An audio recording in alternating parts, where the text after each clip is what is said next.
Shalom and welcome to another in our series of podcasts from Temple Beth Am, a dynamic center for conservative Judaism in Los Angeles. This is Meditation and Mindfulness with Rabbi Adam Kligfeld. If you haven't yet, find yourself in a comfortable position, or said differently, make your position as comfortable as possible with intentionality, which reveals the fact that most of the positions that we hold when we're sitting are not particularly comfortable. They might be functional, but they're not designed, or we're not thinking about them well enough in terms of what is best for our body, our muscles, our tendons, our bones. So use both actual posture to position yourself comfortably so that most of the work is being done by your spine, straight and dignified from your tailbone all the way leading, imagining it kind of extending past your head, pulling you straight up into the heavens,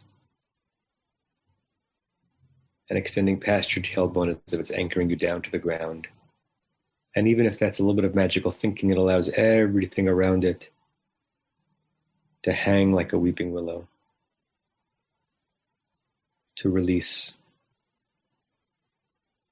to descend.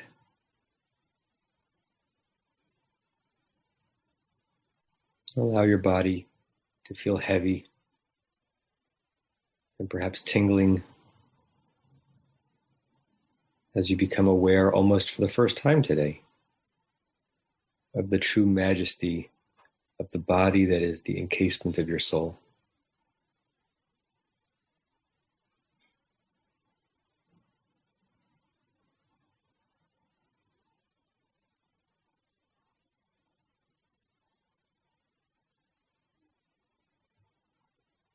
I want you to draw your attention towards your breathing,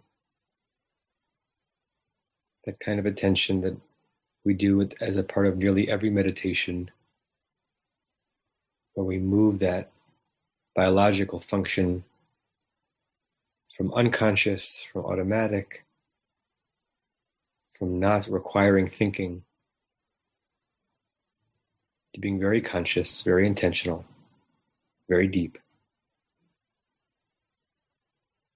very luxurious.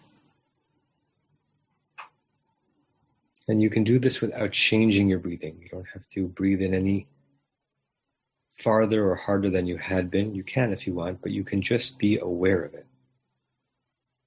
Watch it as if you can see the air coming in.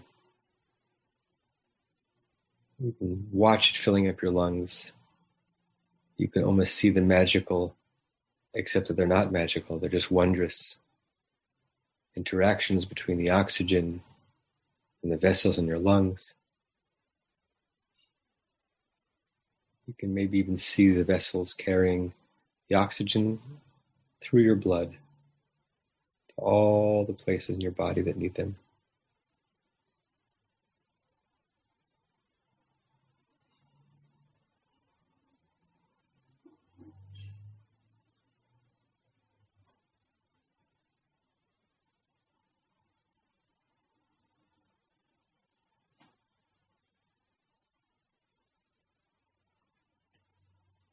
And as you hold this physical and physiological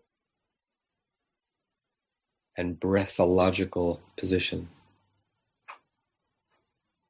I want you to envision Sukkah.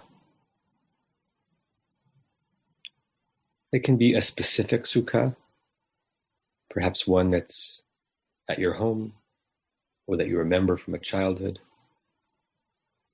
or from your synagogue, or that you've seen around. You can kind of watch your mind dance and search for the image of the Sukkah that it's conjuring. And imagine the walls that both define space but has an opening so that you are contained but not confined. What does that feel like to be held but not gripped?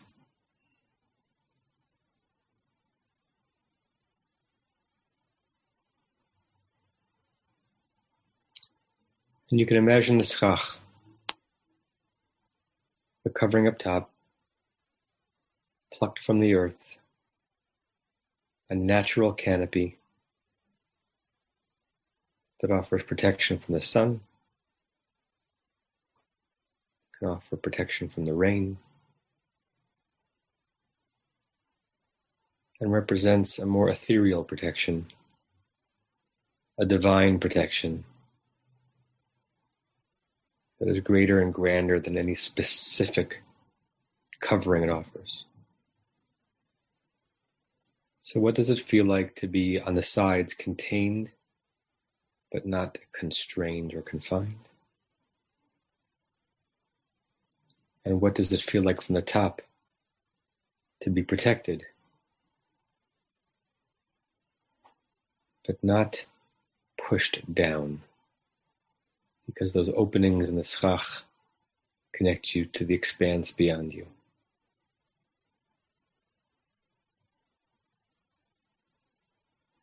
And when you move in your mind's eye from an actual sukkah, a booth, a structure, to a more meta image, what comes to mind when you think of situations or circumstances in which you are contained comfortably without being constrained,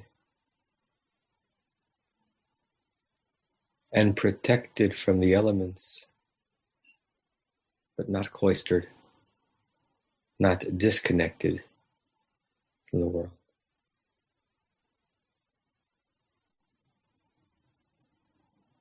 What a lovely feeling to be safe and yet not imprisoned.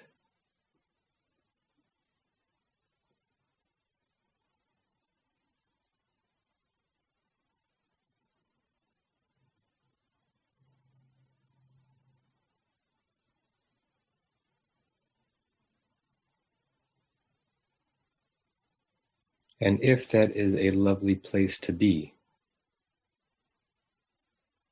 then perhaps it is even more lovely for you to be that for others.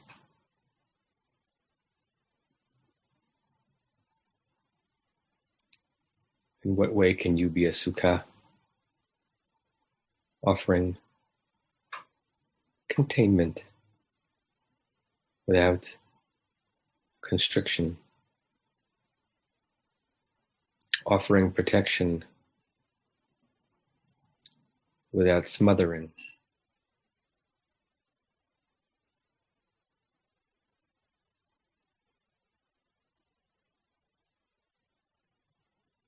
to whom are you sukkah in their lives? With whom ought you be more like a sukkah in their lives? We are residents in this temporary shelter with gratitude. And we can offer such temporary shelter with grace.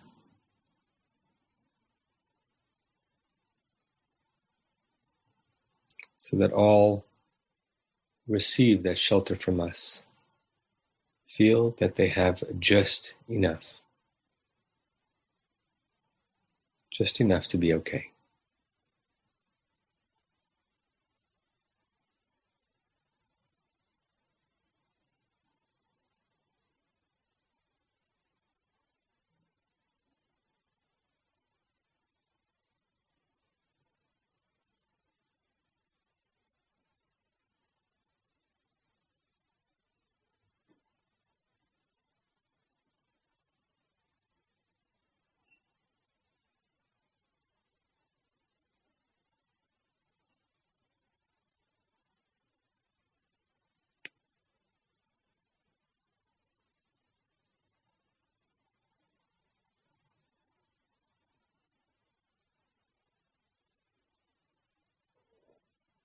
When you're ready, you can open your eyes.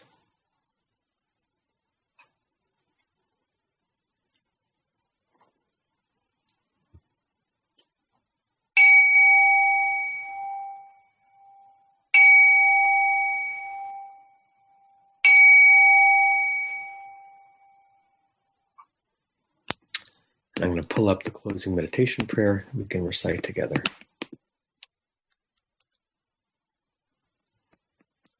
Okay. So we'll recite this meditation prayer together 3 times. May we and all beings have happiness in the causes of happiness. May we all be free of suffering in the causes of suffering. May we all experience true happiness that has no taint of suffering. And may we live in great equanimity, free from burdening attachment to loved ones and contempt for others, but rather with compassion for all. May we and all beings have happiness in the causes of happiness. May we all be free of suffering in the causes of suffering. May we all experience true happiness that has no taint of suffering. And may we live in great equanimity, free from burdening attachment to loved ones and contempt for others, but rather with compassion for all. May we and all beings have happiness in the causes of happiness. May we all be free of suffering in the causes of suffering. May we all experience true happiness that has no taint of suffering. May we live in great equanimity, free from burdening attachment to loved ones and contempt for others, but rather with compassion for all. You have been listening to another in our series of podcasts from Temple Beth Am, a dynamic center for conservative Judaism in Los Angeles. If you enjoy these podcasts, we invite you to write a review on the Apple Podcast site or wherever you get your podcasts. For more information about Temple Beth Am Los Angeles, go to tbala.org.